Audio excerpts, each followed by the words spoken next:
the Rochester Knighthawks, as we know, were sold to Seneca Nation, and huge shout outs to Seneca.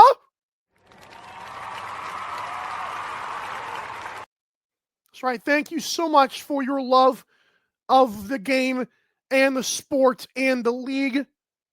Probably just the sport, but I'm excited. That's awesome. I think the team deserved it. As many of you may know, Taylor Jensen and Connor Fields have both come on the show multiple times. They have been awesome. The fact that they've come on this show means so much to me. I'm sure also means a lot to their fans as well. They're willing to jump on podcasts.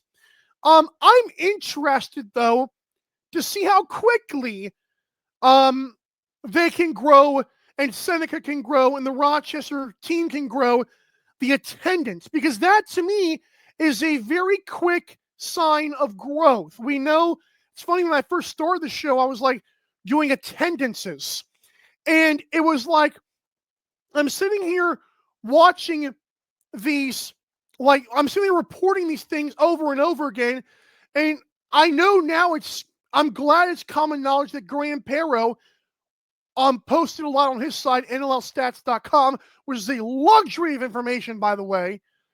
But I think attendances are becoming more transparent, at least from my perspective. I could be wrong. But last season, the Rochester Knighthawks, they had an average butts and seats of 5,455 per game. And frankly, it's not good enough. We saw Albany, and we'll get to them, I believe, tomorrow or Thursday, but we saw Albany gain like 1,200 average over one season, but it got them to like the 50-something hundred mark. And again, it's not good enough. Why is it not good enough? Blue Cross Arena has a capacity of 12,428. So you're not even halfway there. Now, you're getting close to that, but you want way more. And now, I may be being unrealistic here. I may be shooting for the stars. Some of you think this is too low. But I'm going to do a kind of a new segment on the show called Daily Dive Goals. And I think it's fair, at least in my opinion, and let me know in the comments or on social media at Daily Dive LAX what you think the goal should be.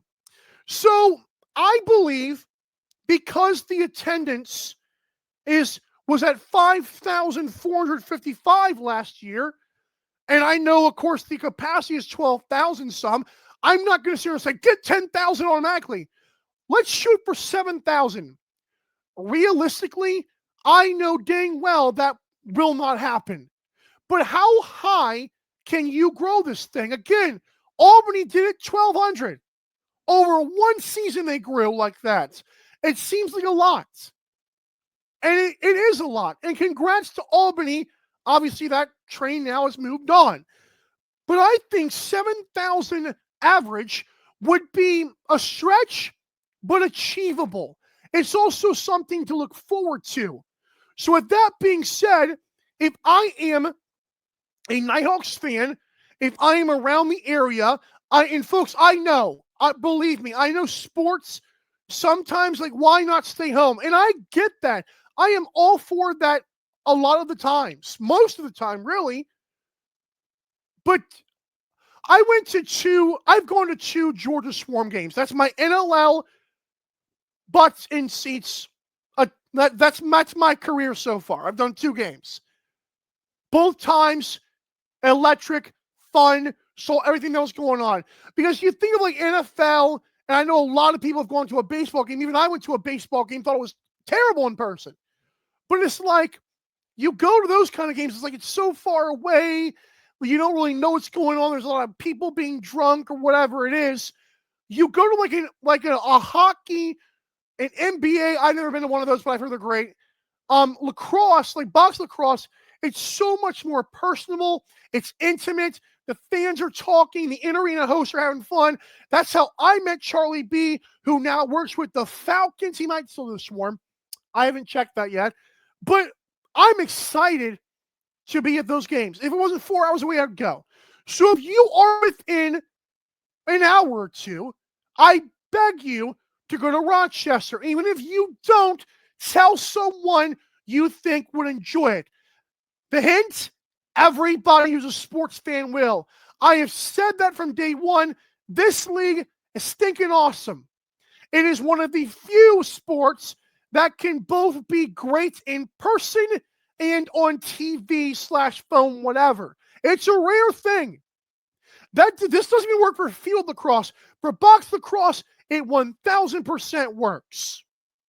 So again, let's try to average 7,000 attendance, and then next year you have momentum, you grow it even more, and you steadily reach. I don't know if they will ever sell out Blue Cross Arena. The hope is as more teams grow, they all end up selling out. But for now, it's cheap. You literally can go on. This is not just a friendly promo, it's just the truth. Go to natalkradio.com and click the event tickets tab and type in Rochester Knighthawks. Get you a game. They're probably like $30 or $40 for a good seat. It's not bad at all. It's not bad at all. All right, so now let's get to another thing, because I'm not done with Rochester, and we're still going to have some fun here. So their social media followers, again, my two biggest barometers, at least in my opinion, for how much a league is growing, or at least a team is growing, is their social media followers and their attendance in person.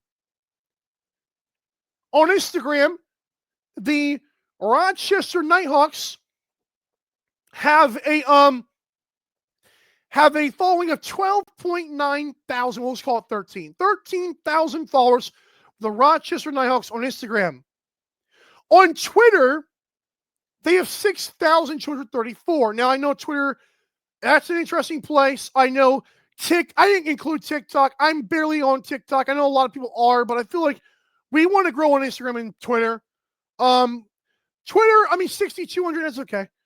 But right now, between those two platforms, at least the biggest ones in my opinion, in terms of like potential box lacrosse fans, they were like 19,000-ish, okay?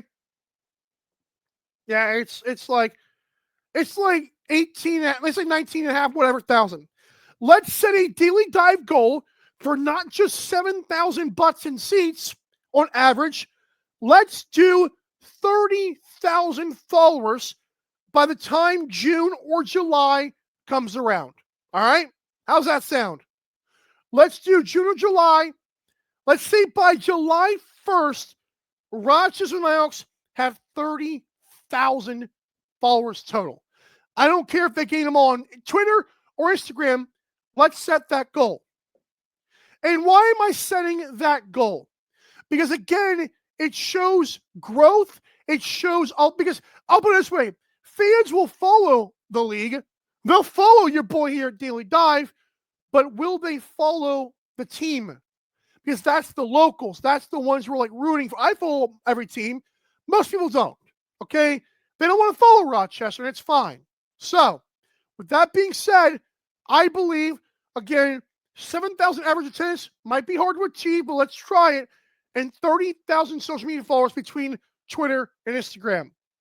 And finally, of course, being competitive, it can only help you grow. Because even though I believe in sports, the best markets are the ones who are good, win or lose. Like, they'll show up either way. Just look at the Cleveland freaking Browns, for that matter. That's a big, I get it. So the team obviously being competitive is going to help. I think they will be. But how competitive will the Rochester Knighthawks be? Well, thankfully for you, on Friday, I start my season predictions countdown with my number 14 team. Spoiler alert, it's not Rochester. You're welcome. I haven't finalized it yet, but let's just say Rochester, can they make the playoffs? We'll have to see what I think. Connor Fields, Ryan Lanchbury, Thomas McConvey, Rylan Hartley if he's healthy. Rylan Huntscraft was good last year, finally. At least he was consistently good. Taylor Jensen, Graydon Hogg, Dan Coates is back. How good will Rochester be?